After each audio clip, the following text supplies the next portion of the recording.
first presenter for this 47th edition of C3 Conference is Owen Scadeng. Is that correct? No, but it's okay. It's close. I always accept the close, so it's all good. Well, tell me so I can learn as well. Yeah. All right. So thank you very much. It's Owen Scadeng for future. So yeah, today I'm going to kind of run down some of the stuff that we learned in our introductory organic using Google Jamboard. So I'm currently an assistant professor at Concordia University of Edmonton. To give a little bit of background, we're on Treaty 6 territory, which is the traditional grounds of the Cree, Saulteaux, Blackfoot, Métis, Dene, and Nakota Sioux people. Concordia itself is a small university. Usually our classrooms for organic are about 50 to 80 students. We have a teaching load that's about 12 hours of contact hours a term, just to kind of give some context about how everything is kind of structured and what we're doing. So before we were given the directive for online teaching, and basically as soon as it started, one of the key things that I wanted to focus on was the aspect of peer-to-peer learning and active learning components. It was stuff that I was already trying to put in more and more into my lectures as it was, and I felt it was going to be even more important when it came to online delivery where students were at home. They lost that general sense of community that comes along with being on campus. They definitely lost that aspect of shared experience of, easy ability to look around a classroom and kind of see everyone else struggling at the same time they're struggling or succeeding at the same time they are, that sort of stuff. And we are well aware that peer-to-peer learning leads to better learning for the students. It's also a key form to help with certain equity issues. There are definite groups that this is found to heavily benefit them in terms of their learning.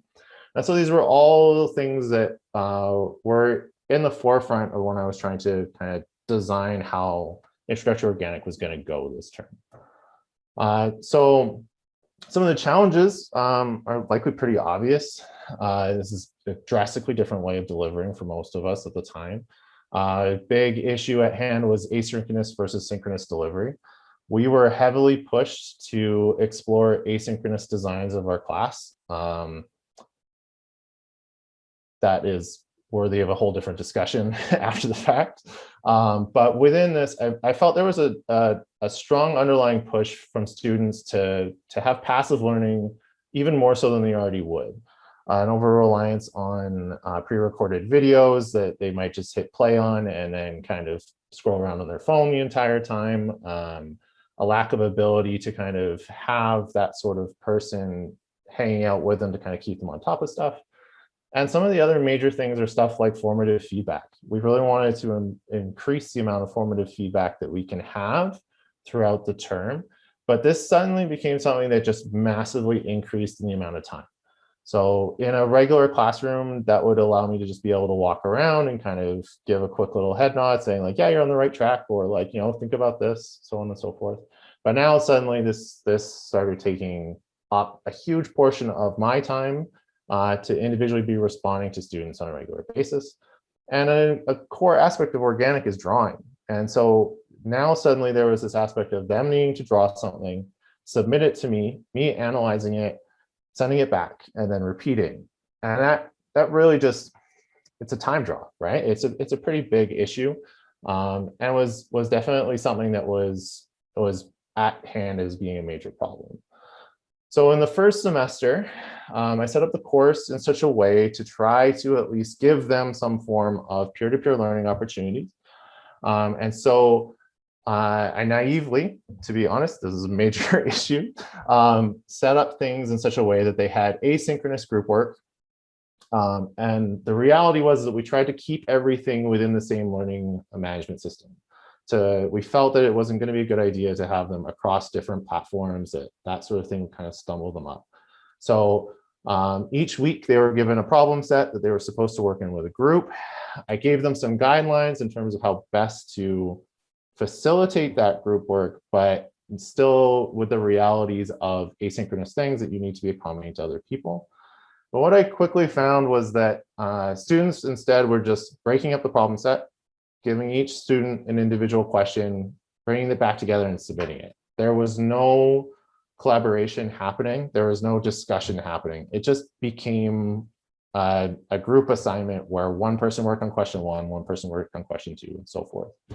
And it also very quickly felt like it wasn't being formative. They abandoned the sharing platform that allowed me to have access to it. They quickly started having WhatsApp group chats or Snapchat group chats where I wasn't involved, and so I couldn't kind of step in and help. They instead started looking at it as being purely for marks, even if the marks were incredibly low. They were worth like 1% per problem set. They still had that kind of summative aspect, fear about asking questions that just never broke down and was never able to get solved. So when winter semester came about, we in terms of the person that was going to take over the other organic 1 lecture, had some discussions. And so this person, Dr. Caitlin Toll, was in charge of the labs for the first term. And they had labs as being synchronous. So they were mandatory. You had to show up at a certain time. And that started to really get me thinking about how it was okay to have 1 mandatory hour a week.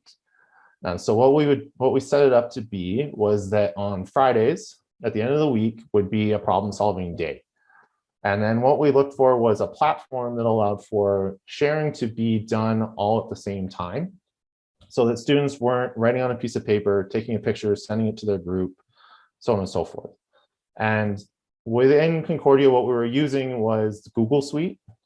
And I think late in November, we got an update and it involved Jamboard. So this is in the chat, a link to it. You can open it now and kind of take a look if you want to see what a Jamboard looks like. If there's time at the end, I'll kind of open it up as well.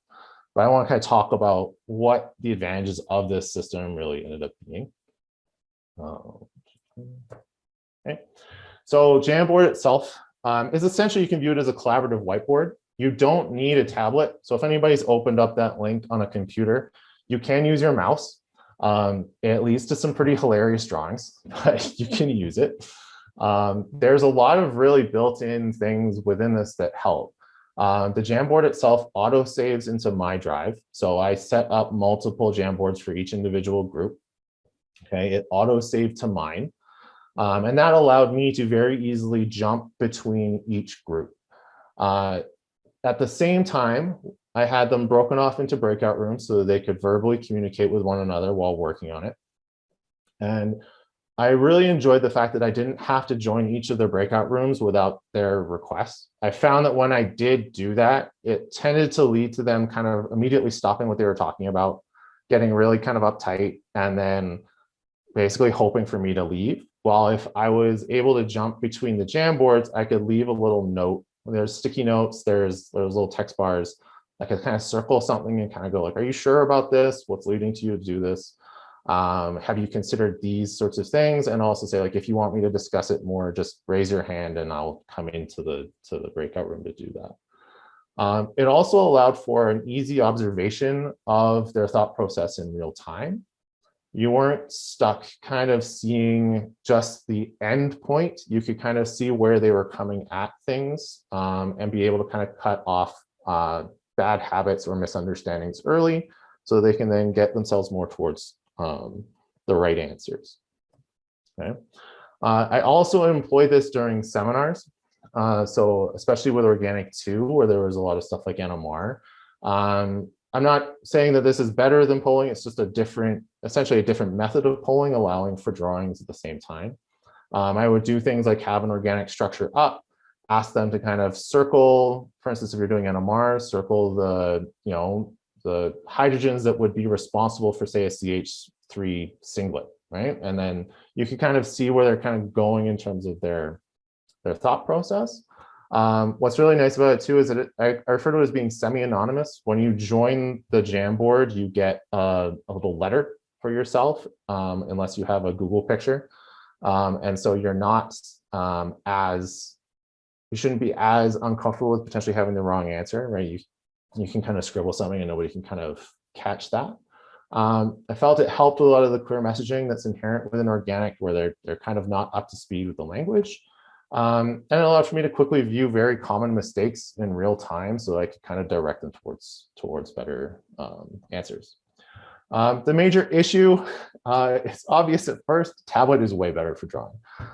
So, asking them to draw a share confirmation, do not do that. It is not pretty.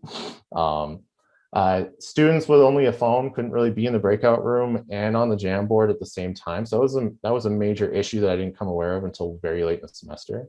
There wasn't a way to be able to communicate with everyone at the same time, which is a Google platform issue. And sharing two windows at the same time isn't ideal. So yeah, with that, I'm happy to take some questions afterwards, of course. I think this is a valuable thing that we can bring into, especially possibly online office hours, to help with some kind of ways of being able to help students in that way. As I noted before, I want to acknowledge Dr. Toll for her help throughout the thing, and our Center for Teaching and Learning, which is centered by Dr. Danny Brown as well. So thank you.